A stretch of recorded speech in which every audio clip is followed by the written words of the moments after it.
नहमदुहु व नुसल्ली व नुसल्लिमु अला रसूलिहिल करीम अम्मा बाद फ़ऊज़ बिल्लाहि मिनश शैतानिर रजीम बिस्मिल्लाहिर रहमानिर रहीम अस्सलातु वस्सलामु अलैका या रसूलल्लाह व अला आलिका व अस्हाबिका या ख़ातमन नबिय्यीन वल मुरसलीन। सामीन व नाज़रीन, आज की इस वीडियो में हम बयान करेंगे कि ख्वाब के अंदर कुर्बानी करना अपने और उसकी ताबीर। सबसे पहले हज़रत अल्लामा इब्न सरीन रहमतुल्लाह अलैह का कौल ज़िक्र करेंगे। अल्लामा इब्न सरीन रहमतुल्लाह अलैह फरमाते हैं कि अगर कोई शख्स ख्वाब के अंदर 3 जानवर में से कोई एक देखे कि वो कुर्बानी करता है, ऊँट की कुर्बानी करता है, गाय की कुर्बानी करता है या बकरी की कुर्बानी करता है,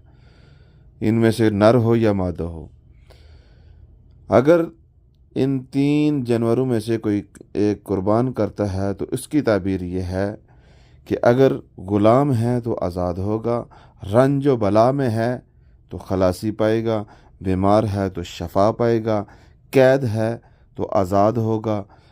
गरीब है तो मालदार होगा, कर्ज़दार है तो कर्ज़ से सरखरू होगा, और अगर हज नहीं किया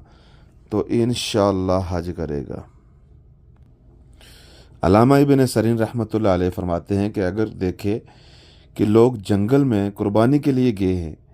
तो इसकी ताबीर यह है कि वो लोग जिस चीज़ से डरते हैं अमन में होंगे। अगर वो कैद हैं तो कैद से खलासी पाएंगे, और अगर कहत और तंगी है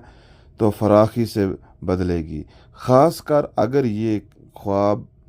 ईद कुर्बान के नज़दीक है तो इसकी तावील जल्द ही ज़ाहिर हो जाएगी। हज़रत इब्राहीम करमानी रहमतुल्लाह अलैह फरमाते हैं, अगर कोई शख्स देखे कि कुर्बानी का गोश्त लोगों में तकसीम किया है